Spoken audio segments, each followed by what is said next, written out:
let's start with the factors affecting body temperature. So वो कौन से ऐसे factors हैं जो कि हमारे body के temperature को increase या decrease कर देते हैं so इसमें different factors आते हैं जो कि अब हम one by one discuss करेंगे. सबसे पहला factor अगर हम देखें तो वो है age का कि how age जो है वो affect करता है हमारे body के temperature को. so अगर हम देखें तो इसमें आता है कि इन्फेंट्स का जो बॉडी टेम्परेचर होता है यानी कि बहुत ज़्यादा जो यंगर होते हैं एंड बहुत ज़्यादा जो एल्डर होते हैं. सो जो इन्फेंट्स होते हैं यानी कि जो यंगर चिल्ड्रंस होते हैं तो उनका बॉडी टेम्परेचर जो है वो हाई होता है एज कम्पेयर टू एल्डरली के. यानी कि जैसे ही हम बोर्न होते हैं न्यू बोर्न जो होता है उसका बॉडी टेम्परेचर होता है 97.9 फ़ारेनहाइट टू 100.4 फ़ारेनहाइट होता है समथिंग. सो ये बॉडी टेम्परेचर जो है नॉर्मल से ज़्यादा है यानी कि बाय बर्थ बॉडी का टेम्परेचर जो है वो इंक्रीज होता है एज कम्पेयर जब हम जाते रहते हैं हमारी लाइफ थ्रू आउट प्रोसीड होती है यानी कि वक्त के साथ साथ एज के साथ साथ ये बॉडी का टेम्परेचर डिक्रीज होता जाता है. एंड जब ये एल्डरली तक पहुंच जाता है तो इसका बॉडी टेम्परेचर जो है एल्डरली क्लाइंट्स जो होते हैं उनका टेम्परेचर बहुत ज़्यादा कम होता है. ये किस वजह से होता है?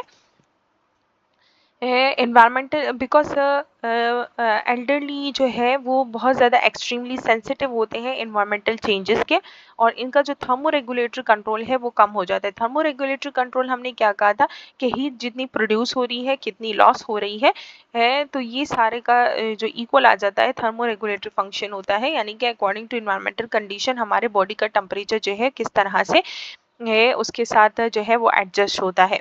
सो एक्सट्रीमली सेंसिटिव होता है. मेन इसके जो रीजंस है वो क्या हो सकते हैं कि जैसे कि जब एज होती जाती है तो बॉडी डिस्ट्रीब्यूशन चेंजेस होती है बॉडी के डिस्ट्रीब्यूशन में चेंजेस आती है चाहे वो फैट का परसेंटेज हो बॉडी का वो भी चेंज होता है मसल मास जो है वो एज के साथ कम होता जाता है. स्वेट ग्लैंड जो है वो स्वेट प्रोडक्शन कम होती जाती है तो ये सारे जो है हमारे थर्मल रेगुलेशन सिस्टम जो है इसे अफेक्ट करता है. नॉर्मली बॉडी का टेम्परेचर जो है ये इतना ज़्यादा भी एज के साथ चेंज नहीं होता लेकिन जब हम ओल्डर हो जाते हैं तो हमारे बॉडी का टेम्परेचर जो है वो कंट्रोल करना बहुत ज़्यादा मुश्किल हो जाता है हमारे बॉडी के लिए. ओके बिकॉज इसके डिफरेंट जो हमारे फंक्शंस फिजियोलॉजी है वो डिक्रीज हो जाती है.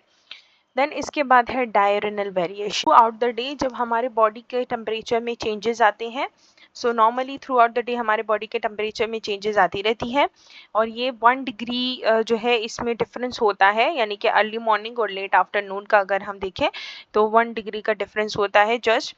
एंड ये पॉइंट जो है कब हाईएस्ट होता है कब लोएस्ट होता है यानी कि हमारे बॉडी का टेम्परेचर जो है वो मिड नाइट के दौरान जो है वो ज़्यादा हो जाता है यानी कि जैसे ही रात आने वाली होती है इवनिंग के टूवर्ड्स होती है तो ये बॉडी का टेम्परेचर इंक्रीज होता है 8 PM टू 12 मिडनाइट. और ये लोएस्ट पॉइंट होता है जब हम सो रहे हों 4 AM एंड 6 AM. तो ये किस वजह से ये चेंजेस आ सकती हैं डायरनल चेंजेस? एक तो है ये है कि हमारा सर्कैडियन रिथम चेंज होता है. हार्मोनल चेंजेस अगर आ जाती हैं यानी कि कोर्टिसोल और इंसुलिन थायरोक्सिन जो है इनका लेवल जो है ये through out the day influence होता है. ये सर्कैडियन रिथम से डायरनल इसमें भी वेरिएशंस आती हैं. मेटाबॉलिक रेट जो है ये चेंजेस होती हैं यानी कि अगर हम बहुत ज़्यादा एक्सरसाइज कर रहे हैं एनर्जी एक्सपेंडिचर कर रहे हैं तो इससे क्या होगा कि हमारे बॉडी का टेम्परेचर हाई रहेगा. स्लीप वेक साइकिल पे डिपेंड करता है यानी कि हम जब सो जाते हैं तो उस वक्त बॉडी का टेम्परेचर डाउन हो जाता है एंड जब हम उठे हुए होते हैं एक्टिविटी कर रहे होते हैं तो बॉडी का टेम्परेचर इंक्रीज होता है. और एनवायरमेंटल इसमें कुछ फैक्टर्स हैं वो आगे नीचे आ रहे हैं. सो ये जो है डायनल वेरिएशन की वजह से बॉडी का टेम्परेचर इंक्रीज डिक्रीज हो सकता है. देन एक्सरसाइज की वजह से अगर हम कोई विगोरस एक्टिविटी कर रहे हैं फिजिकल एक्टिविटी कर रहे हैं हमारे मसल उसमें यूज़ हो रहे हैं तो जैसे कि अगर हमने जॉगिंग कर रहे हैं तो उसके बाद हमें बहुत ज़्यादा गर्मी लगना स्टार्ट हो जाती है बहुत ज़्यादा स्वेटिंग होती है. सो उससे भी बॉडी का टेम्परेचर इंक्रीज हो जाता है एंड अगर हम एक्सरसाइज नहीं कर रहे हैं बिल्कुल पंखे के नीचे बैठे हुए हैं तो बॉडी का टेम्परेचर इंक्रीज नहीं होगा बल्कि नॉर्मल होगा. देन इसके बाद है हार्मोन्स. हार्मोन्स जो होते हैं तो हार्मोन फ्लक्चुएशन जो है ये मोस्टली ज़्यादातर वुमेन्स में होती है एज कम्पेयर टू मेंस के. सो प्रोजेस्टेरॉन सिक्रीशन जो है वुमेन्स में ये इंक्रीज करता है बॉडी टेम्परेचर को. एंड देन इसके बाद है स्ट्रेस. स्ट्रेस जो है ये एपिनेफ्रिन नॉन एपिनेफ्रिन जो है ये इंक्रीज करता है मेटाबॉलिक एक्टिविटी को एंड हीट प्रोडक्शन को. सो एपिनेफ्रिन जब हम स्ट्रेस में होते हैं तो फाइट फ्लाइट रिस्पॉन्स होता है, उसमें हमारे हार्मोन्स रिलीज होते हैं एड्रेनल मेड्यूला से। एपिनेफ्रिन नॉर एपिनेफ्रिन के दौरान जो है कोर्टिसोल हार्मोन भी रिलीज होता है, जिसकी वजह से मेटाबॉलिक एक्टिविटी ज़्यादा हो जाती है, हार्ट रेट इंक्रीज हो जाता है तो इसकी वजह से स्ट्रेस की वजह से भी जो है हीट प्रोडक्शन जो है वो इंक्रीज हो जाती है। देन इसके बाद है इन्वायरमेंट। ओके, जब हम स्ट्रेस में होते हैं तो फाइट फ्लाइट रिस्पॉन्स होता है, जिसमें एपिनेफ्रिन और एपिनेफ्रिन हार्मोन रिलीज होते हैं एंड देन जब फाइट फ्लाइट रिस्पॉन्स होता है उसमें एक्सेसिव प्रोडक्शन होती है, स्वेट की, टेम्परेचर इंक्रीज हो जाता है बॉडी का, कॉर्टिसोल हार्मोन रिलीज होता है जिससे मेटाबॉलिक एक्टिविटी इंक्रीज हो जाती है। सो ओवरऑल ये इंक्रीज करता है बॉडी टेम्परेचर को। देन इन्वायरमेंट है, इन्वायरमेंट के कौन से फैक्टर्स हैं जो कि हमारे बॉडी के टेम्परेचर को इंक्रीज या डिक्रीज कर देते हैं। सो इसमें आ जाता है humidity, radiation exposure, physical activity and clothing वगैरह। सो ह्यूमिडिटी जो है, जितना ज़्यादा इन्वायरमेंट में ह्यूमिडिटी होगी यानी कि ह्यूमिड इन्वायरमेंट होगा तो उतना ही ज़्यादा हमारे बॉडी को टेम्परेचर को कंट्रोल करना मुश्किल हो जाएगा, यानी कि स्वेटिंग नहीं होगी फिर। एंड जब स्वेटिंग होती है तभी बॉडी का टेम्परेचर रेगुलेट होता है, तो अगर स्वेटिंग ही नहीं होगी तो बॉडी का टेम्परेचर जो है इनसाइड इंक्रीज होता जाएगा। सो ह्यूमिडिटी इफेक्ट करती है। देन रेडिएशन एक्सपोजर, अगर डायरेक्ट सन एक्सपोजर हो रही है हीट वेव्स पे, उससे भी बॉडी का टेम्परेचर इंक्रीज हो सकता है। फिजिकल एक्टिविटी ज़्यादा कर रहे हैं या फिर अगर हमने कोई डार्क क्लॉथिंग पहनी हुई है तो उससे भी जैसे कि अगर हमने गर्मियों में ब्लैक जो है ड्रेसिंग की हुई है तो उससे ज़्यादा जो है हीट वेव्स उसकी तरफ अट्रैक्ट होती हैं, एब्जॉर्ब होती हैं और बॉडी का टेम्परेचर जो है वो इंक्रीज होता है। सो ये कुछ फैक्टर्स थे जो कि बॉडी के टेम्परेचर को इंक्रीज या डिक्रीज करने में डिक्रीज करते हैं। इसके बाद है फैक्टर अफेक्टिंग बॉडी टेम्परेचर। सो यहाँ पे जो है ये स्केल दिखाया गया है फ़ारेनहाइट में एंड सेंटीग्रेड में। एंड इसके डिफरेंट वो है कि अर्ली मॉर्निंग जो है कोल्ड वेदर होता है जिससे टेम्परेचर जो है वो कम होता है बहुत ज़्यादा हद तक। देन यूजुअल रेंज जो होती है वो 36 से 37 पॉइंट समथिंग के दरमियान होती है। एंड देन इमोशंस में अगर हम हो फाइट फ्लाइट रिस्पॉन्स हो, जैसे कि अभी हमने ऊपर पढ़ा स्ट्रेस हो, मॉडरेट एक्सरसाइज अगर हम कर रहे हो और फ्यू नॉर्मल एक्टिव चिल्ड्रंस हो तो उनमें बॉडी का टेम्परेचर थोड़ा ज़्यादा इंक्रीज हो जाता है। देन अगर हार्ड एक्सरसाइज कर रहे हैं तो ये हीट एग्जॉस्टेशन एंड स्ट्रोक की तरफ जा सकता है। अल्टरेशन इन बॉडी टेम्परेचर में किस तरह की चेंजेस आती हैं, तो इसमें डिफरेंट टाइप की चेंजेस आती हैं, डिफरेंट अल्टरेशंस आती हैं। सबसे पहला है कि फीवर हो सकता है अगर टेम्परेचर इंक्रीज हो गया हो, हाइपोथर्मिया हो सकता है, हाइपोथर्मिया कहते हैं जब बहुत ज़्यादा टेम्परेचर इंक्रीज हुआ हो, हीट स्ट्रोक हो सकता है, हीट एग्जॉस्शन हो सकती है एंड हाइपोथर्मिया हो सकता है। सो वन बाय वन अब हम इसे डिस्कस करेंगे। अल्टरेशन इन बॉडी टेम्परेचर जो है तो नॉर्मल रेंज जो होती है एडल्ट की वो कंसिडर की जाती है 36 degree to 37.5 degree centigrade and 96.8 Fahrenheit to 99.5 Fahrenheit. So ये नॉर्मल टेम्परेचर आपको याद होना चाहिए कि बॉडी का नॉर्मल टेम्परेचर कितना रेंज करता है फॉर एडल्ट क्लाइंट के लिए। सो टू प्राइमरी अल्टरेशंस आती हैं हमारे बॉडी के टेम्परेचर में, दो तरह की मेन जो है चेंजेस आती हैं। पहला है पायरेक्सिया और हाइपोथर्मिया। पायरेक्सिया हम फीवर को कहते हैं मोस्टली एंड हाइपोथर्मिया जब बॉडी का टेम्परेचर इंक्रीज हो जाता है। हाइपोथर्मिया हम कहते हैं, hypo means decrease and thermia means temperature, तो जब टेम्परेचर कम हो जाता है। पायरेक्सिया की डेफिनेशन क्या है कि बॉडी का टेम्परेचर जो है अगर अबव हो यूजुअल रेंज से, यानी कि यूजुअली जितना हमें टेम्परेचर ये बताया गया है इससे अगर ज़्यादा हो, इसे हम पायरेक्सिया कहेंगे या फिर हाइपरथर्मिया कहेंगे या फिर हम इसे फीवर भी कह सकते हैं। तो ये तीन नाम इसे दिए गए हैं। एंड अगर ये फीवर जो है हाई हो जाए as much as 41 degree centigrade तक, अगर फीवर जो है 41 डिग्री सेंटीग्रेड और 105.8 फ़ारेनहाइट तक पहुंच गया तो फिर हम इसे हाइपर पायरेक्सिया कहें। फिर ये फीवर नहीं होगा या हाइपरथर्मिया नहीं होगा, ये हाइपर पायरेक्सिया होगा। पायरेक्सिया हम कहते हैं फीवर को मोस्टली एंड हाइपर हो जाएगा, यानी कि फीवर में भी ये बहुत ज़्यादा हाई है। सो ये आपने याद रख लेना है कि 41 डिग्री सेंटीग्रेड 105.8 फ़ारेनहाइट जो है ये हाइपरपैरेक्सिया कहते हैं हमें इस टेम्परेचर को।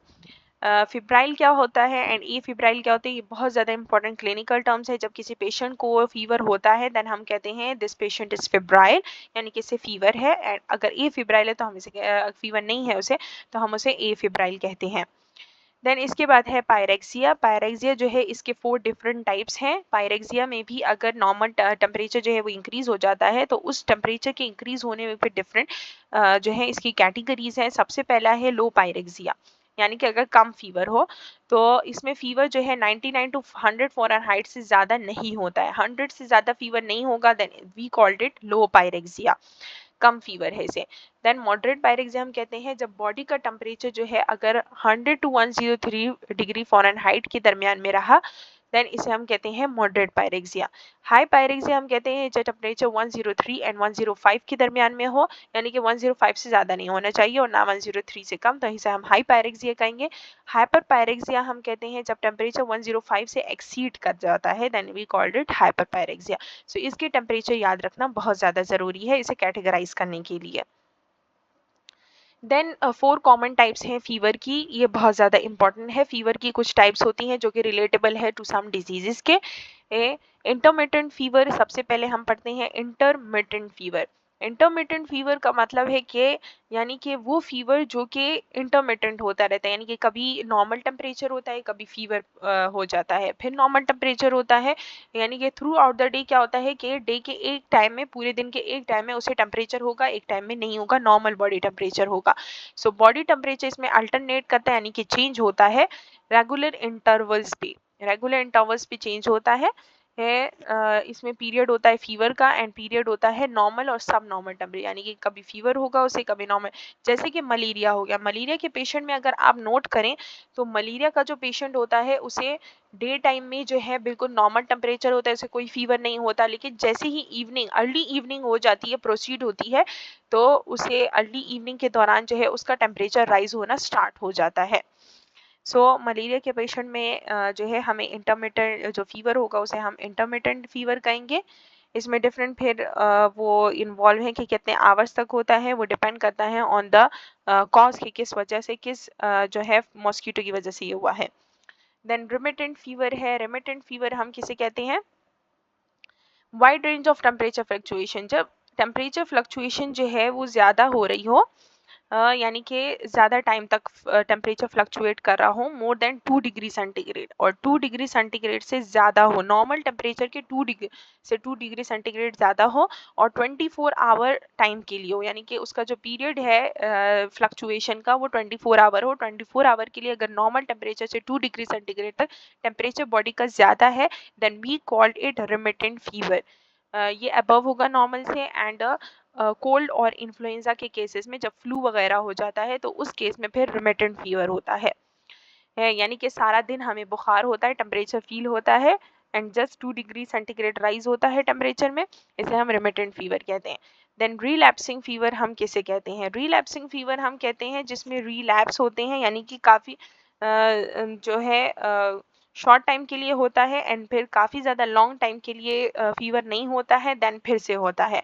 तो शॉर्ट फेब्राइल पीरियड जो है ये क्या होता है? फ्यू डेज आर इंटर स्पर्स, यानी कि इसमें शॉर्ट फेब्राइल पीरियड होता है। अगर एक दिन के लिए उसे बुखार हो गया है, few days are interspersed with period of 1 to 2 days of normal temperature, एक दो दिन के लिए फिर उसका नॉर्मल टेम्परेचर होगा, वापस से फिर उसे शॉर्ट फेब्राइल पीरियड्स होंगे। सो ये जो रिलैप्स है, यानी कि इसमें बहुत ज़्यादा टाइम गुजर जाता है, और ये किस वजह से ज़्यादा होता है हमें देखने में मिलता है जब टिक बोन रिलैप्सिंग फीवर हो, यानी कि टिक बाइट्स हो गया हो, अगर कोई भी टिक्स वगैरह हो, उन्होंने बाइट कर दिया, उसे इन्फेक्टेड हो गए हो, सो उस केस में फिर हमें रिलैप्सिंग फीवर देखने को मिलता है। देन इसके बाद है कांस्टेंट फीवर। कांस्टेंट फीवर क्या होता है? कांस्टेंट का मतलब होता है कि यानी कि कांस्टेंट कंटिन्यूअली अगर उसे फीवर हो, यानी कि बॉडी का टेम्परेचर जो है वो फ्लक्चुएट कर रहा है मिनिमली, यानी कि बहुत कम फ्लक्चुएट करेगा, अप एंड डाउन हो जाएगा, but always remain above normal, यानी कि फ्लक्चुएट करेगा, ऊपर नीचे होगा, लेकिन हमेशा नॉर्मल से ऊपर ही फ्लक्चुएट करेगा। यानी कि अगर नॉर्मल टेम्परेचर जो है वो 37 है तो अब ये तो नॉर्मल टेम्परेचर है, तो ये अगर 38 हो गया, यानी कि 38 डिग्री सेंटीग्रेड इसका टेम्परेचर है, या हम कह लेते हैं कि 100 फ़ारेनहाइट इसका टेम्परेचर है, तो 100 फ़ारेनहाइट से फ़ारेनहाइट है, तो यानी कि ये 98 से ऊपर ही है और या तो 100 होगा या 103 होगा, 102 होगा, लेकिन कभी भी नॉर्मल पे नहीं आएगा, हमेशा हाई रहेगा। तो हायर में फ्लक्चुएट करता है, ये टाइफाइड फीवर में होता है। टाइफाइड फीवर में अक्सर पेशेंट को देखते हैं कि उन्हें through out the day fever होता है एंड हमेशा अबव द नॉर्मल ही होता है। सो ये 4 कॉमन टाइप्स थी फीवर की। देन इसके बाद ये चार्ट दिया गया है कि हमारे पास नॉर्मल टेम्परेचर क्या होता है, यानी कि नॉर्मल एवरेज जो है 36 टू 37 के दरमियान में दिया गया है। अगर इससे कम होगा देन ये हाइपोथर्मिक होगा एंड बहुत ज़्यादा अगर कम हो जाता है उस पर भी डेथ हो सकती है। एंड फिर 37 से ऊपर होगा 41 तक तो हाइपर ये पायरेक्सिया होगा, फीवर होगा, और 41 से अगर ऊपर हो जाता है हाइपर पायरेक्सिया एंड 42 तक ये डेथ हो सकती है होते हैं। स्पाइक्स हम कहते हैं देन जो बहुत ज़्यादा ऊपर पीक पे चला जाता है, पीक जिसका होता है। सो फीवर स्पाइक क्या होता है, temperature that rises to fever level rapidly, यानी कि वो टेम्परेचर जो कि फीवर लेवल तक रैपिडली पहुंच जाता है, फिर इसके बाद नॉर्मल टेम्परेचर आ जाता है, देन फिर फीवर होता है, देन फिर नॉर्मल टेम्परेचर आ जाता है, यानी कि few hours within few hour जो है ये टेम्परेचर चेंज होता रहता है ये इसे हम कहते हैं फीवर स्पाइक्स। जैसे कि अगर हमारे पास एक फीवर चार्ट है, टेम्परेचर का चार्ट है, उसमें नॉर्मल टेम्परेचर जो है वो यहाँ पे 98 फ़ारेनहाइट दिया गया है देन फर्स्ट आवर में बॉडी टेम्परेचर नॉर्मल है, देन इसे फीवर स्पाइक हो गए 103 फ़ारेनहाइट तक चला गया, फिर अगले ही कुछ घंटों में ये वापस नॉर्मल आ गया, फिर ऊपर चला गया, फिर नॉर्मल। तो ये जो स्पाइक्स होते हैं इसे हम कहते हैं फीवर स्पाइक, यानी कि विद इन आवर्स जो है जब टेम्परेचर में चेंजेस आती हैं। ये किस केस में होता है, अक्सर जब बैक्टीरिया ब्लड इन्फेक्शन हो जाता है, इनके सेप्टिसीमिया के केसेस में हो सकता है। देन इसके बाद है इनवर्स फीवर। इनवर्स फीवर को हम हाइपोथर्मिक फीवर भी कहते हैं, इसे हम रिवर्स फीवर भी कहते हैं। यानी कि इसमें क्या होता है कि the highest range of temperature is recorded in morning our and lowest in the evening. इसमें हाईएस्ट टेम्परेचर जो है हम रिकॉर्ड करते हैं मॉर्निंग आवर्स में and lowest in the evening. इसके अलावा जो है इनवर्स फीवर जो है, इनवर्स फीवर जो है ये रिवर्स फीवर और हाइपोथर्मिक फीवर हम इसमें किस वजह से इसे कहते हैं, बिकॉज ये बहुत ज़्यादा रेयर केस में होता है इनवर्स फीवर।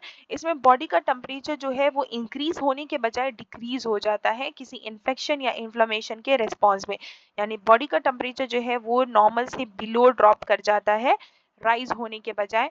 इस फीवर को हम कहते हैं रिवर्स फीवर, और ये भी इन्फेक्शंस की वजह से, इन्फ्लामेशन की वजह से होता है एंड बहुत ज़्यादा रेयर केस में होता है।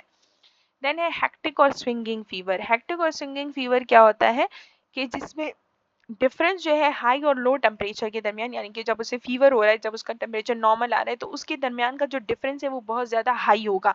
जैसे कि अगर नॉर्मली अगर उसका टेम्परेचर जो है अगर नॉर्मल पे आ गया है 98, देन उसका जो टेम्परेचर है वो बिल्कुल 105 तक चला जाएगा।